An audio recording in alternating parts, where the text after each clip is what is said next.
চট্টগ্রামের চন্দনাইশে 2025-26 অর্থ বছরের খরিফ 2 মৌসুমে কৃষি প্রণোদনার আওতায় কৃষকদের মধ্যে বিনামূল্যে আমন ধানের বীজ, গ্রীষ্মকালীন সবজির বীজ, মরিচের বীজ ও সার, নারিকেল ও লেবুর চারা এবং ঔষধি চারা সহ জৈব সার ও খুঁটির বিতরণের শুভ উদ্বোধন করা হয়েছে।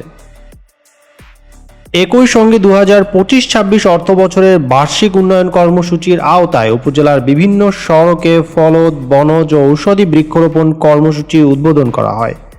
এছাড়া একই কর্মসূচির আওতায় উপজেলার বিভিন্ন শিক্ষা প্রতিষ্ঠান শিক্ষা উপকরণ ও ক্রীড়া সামগ্রী, প্রতিবন্ধী ব্যক্তিদের মধ্যে হুইল চেয়ার, রোগী কল্যাণ সমিতিতে ঔষধ এবং কিশোর কিশোরী ক্লাবে বাদ্যযন্ত্র বিতরণ করা হয়। গতকাল শনিবার বিকেলে চন্দনাইশ উপজেলা পরিষদের মিলনায়তনে আয়োজিত এই সব অনুষ্ঠানে প্রধান অতিথি হিসেবে উপস্থিত ছিলেন চট্টগ্রাম 14 আসনের সংসদ সদস্য জসিমউদ্দিন আহমেদ। আজকেও আমরা এই রাস্তার পাশে আমাদের যে চন্দনাইশের 25 কোটির মধ্যে এই যত উপজেলা আছে ভাগের ভাগ আমরা যা পাই চন্দনাইশে আমরা এই বৃক্ষগুলো কয়েক লক্ষ বৃক্ষ আমরা ইনশাল্লাহ আমরা রোপণ করব। আজকে এই কর্মসূচি যাচ্ছি, আমাদের একটাই লক্ষ্য, এটা হচ্ছে যেন অসহায় মানুষের দোরগোড়ায় আমরা যেন সেবাগুলো পৌঁছে দিতে পারি।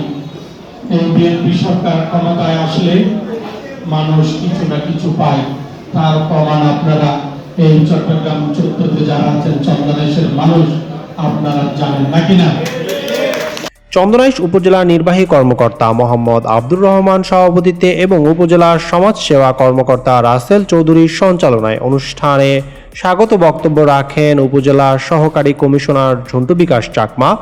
অনুষ্ঠানে বিশেষ অতিথি হিসেবে উপস্থিত ছিলেন চন্দনাইশ থানার অফিসার ইনচার্জ SM দিদারুল ইসলাম শিকদার, উপজেলা প্রকৌশলী তন্ময় নাথ, উপজেলা কৃষি কর্মকর্তা কৃষিবিদ মোহাম্মদ আজাদ হোসেন, উপজেলা প্রকল্প বাস্তবায়ন কর্মকর্তা মোহাম্মদ মাহবুবুল আলম শাওন ভুইয়া, মহিলা বিষয়ক কর্মকর্তা চৈতি বড়ুয়া এবং উপজেলা মাধ্যমিক একাডেমিক সুপারভাইজার বিপিন চন্দ্র রায় সহ অন্যান্য কর্মকর্তারা।